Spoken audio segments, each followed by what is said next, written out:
Hello everyone, কেমন আছেন সবাই? আফসানা কিচেনে সবাইকে ওয়েলকাম। তো আজকে ছিল সানডে, তো করেছিলাম বিরিয়ানি। তো কিভাবে রেসিপিটা করছি তো প্রথম থেকে শেষ পর্যন্ত দেখবেন। ভিডিওটা যদি ভালো লাগে অবশ্যই লাইক করবেন, আর যারা নতুন তারা আমার চ্যানেলটিকে ফেসবুক থেকে দেখলে ফলো করবেন, আর ইউটিউব থেকে দেখলে সাবস্ক্রাইব করবেন। এখানে আমি চাল নিয়েছি 1 কেজি মতো। তো চালটাকে আমি ভালো করে ধুয়ে নেব। তো আমি 7 থেকে 8 বার ভালো করে ধুয়ে নিয়েছি। আর ধুয়ে নেওয়ার পর এখন আমি পানি দিয়ে ভিজিয়ে রেখে দেব। আর চেষ্টা করবেন 1 ঘন্টা আগে চালটা ভিজিয়ে রাখার, তাহলে ভাতটা ঝরঝরে হবে আর ভালো হবে। আর এইদিকে আমি আলু নিয়েছি, তো আলুগুলো আমি কেটে নিয়েছি। এখন আমি সিদ্ধ করে নেব, তার জন্য লবণ দিয়ে দিয়েছি আর একটু food colour, orange food colour দিয়েছি। তো সিদ্ধ করে নেওয়া হয়ে গেছে, এখন আমি ভেজে নেব। আর এইদিকে আমি মাংসটা কষিয়ে নেব, তার জন্য দিয়ে দিলাম সরিষার তেল, পেঁয়াজ। আর এদিকে আমি ভাতটা বসিয়ে দেব। তো প্রথমে আমি চালটা দিয়ে দিলাম, আর ভাতের মধ্যে দেব লবঙ্গ, দারুচিনি, এলাচ, তেজপাতা আর স্বাদ অনুযায়ী লবণ। তো আপনারা লবণটা এখনও অ্যাড করতে পারেন অথবা পরেও অ্যাড করতে পারেন।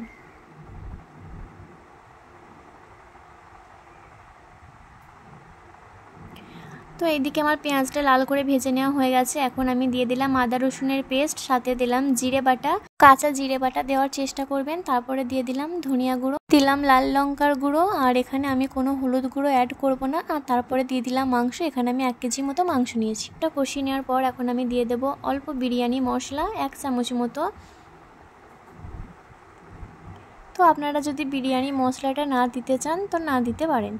আর এদিকে আমার ভাতটা হয়ে গেছে, আমি ঠান্ডা করে নেব, তার জন্য আমি ঢেলে নিয়েছি আর আমি ঠান্ডা করে নেব ভাতটা। তো এখন আমার ভাতটা ঠান্ডা করে নেওয়া হয়ে গেছে, আমি মাখিয়ে নেব, তার জন্য দিয়ে দিলাম 1 চামচ ঘি। তো ঘিটা দেওয়ার পর আমি ভালো করে মাখিয়ে নিয়েছি। তো এখন আমি ভাত দিয়ে দেব। তো প্রথমে আমি ভাতটা দিয়ে দিলাম।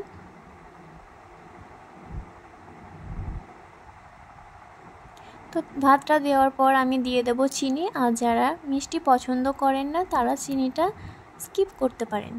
তো তারপর আমি দিয়ে দেব ভেজে রাখা আলু। তো এইভাবে বাড়িতে কে কে বিরিয়ানি তৈরি করেন সেটা কমেন্টে আমাকে জানাবেন। আর তারপরে দিয়ে দিলাম বিরিয়ানি মশলা। তো এখন আমি দিয়ে দেব মাংসটা। আর আমার ভিডিওটা কে কোথা থেকে দেখছেন সেটা কমেন্টে অবশ্যই জানাবেন। তো আমি আবারও উপর দিয়ে ভাত দিয়ে দিলাম। তো এইভাবে সাজিয়ে নেওয়ার চেষ্টা করবেন। তারপর আমি উপরে আবার আলু দিয়ে দিলাম। আর কে কে বিরিয়ানি পছন্দ করেন সেটাও আমাকে কমেন্টে জানাবেন। তো আলুটা দেওয়ার পর আমি আবারও বিরিয়ানি মশলা দিয়ে দিলাম। তো আমি আবারও চিনি দিয়ে দিলাম।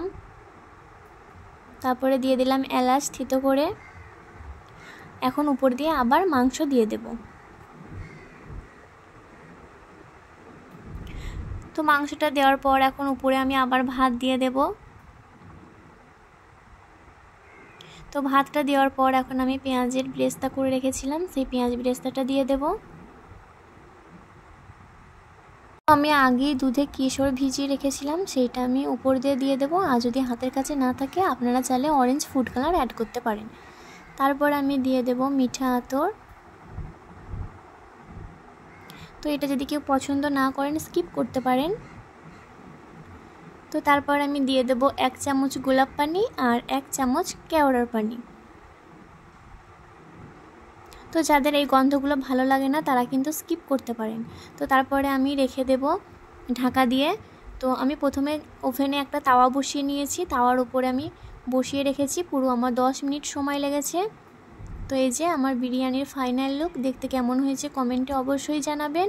আর ভিডিওটা যদি ভালো লাগে অবশ্যই একটা লাইক করবেন। আর নেক্সট ভিডিও কি দেখতে চান সেটাও আমাকে কমেন্টে জানাবেন, আমি চেষ্টা করব আপনাদের সাথে শেয়ার করার। ভালো থাকবেন সবাই, আল্লাহ হাফিজ।